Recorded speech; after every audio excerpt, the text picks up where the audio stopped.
सकाळचा नाश्ता असो किंवा मुलांचा डबा हा पौष्टिक असायलाच पाहिजे. त्यासाठी इथे मी मोड आलेल्या मटकीपासून सँडविच बनवते. तर यामध्ये ब्रेड, सोडा, इनो यातलं काहीही न वापरता हे मी सँडविच बनवते.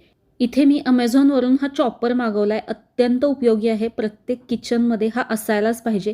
एकदा चार्ज करून तो कुठेही नेऊन तुम्ही वापरू शकता. अत्यंत पॉवरफुल असं याचं ब्लेड आहे. यामध्ये मटकी घालून मी अशीच बारीक करून घेतली आणि त्यामध्ये कांदा, लसूण, मिरची, थोडंसं आलं आणि गाजर हे देखील एकदम छान बारीक वाटून घेते. पुदिन्याची पानं पण मी यामध्ये घातली आहेत. अगदी छान असं बारीक होतं. यामध्ये बऱ्याचदा आपल्याला खूप सारा कांदा बारीक करायचा असतो, त्यावेळी अत्यंत उपयोगी असं हे चॉपर येतं.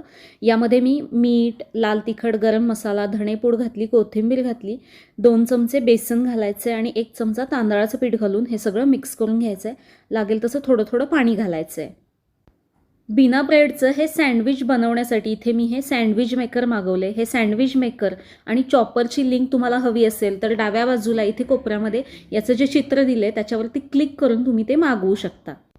याला तूप लावून मिश्रण घालून घेतलं. त्यामध्ये पनीर किंवा चीज किसून घ्यायचं, याच्यावरती झाकण लावायचं आणि एक साईड व्यवस्थित लो हीटवरती भाजली की मग पलटून दुसरी बाजू भाजून घ्यायची. मस्त असं बिना ब्रेडचं अप्रतिम पौष्टिक असं हे सँडविच तयार झाले. हे मागवण्यासाठी इथे मी डाव्या बाजूला हे टॅग केलंय, त्याचं जे चित्र दिसतंय त्याच्यावरती क्लिक करून तुम्ही हे सगळं मागवू शकता. त्याआधी व्हिडिओला लाईक आणि सबस्क्राईब नक्की करा.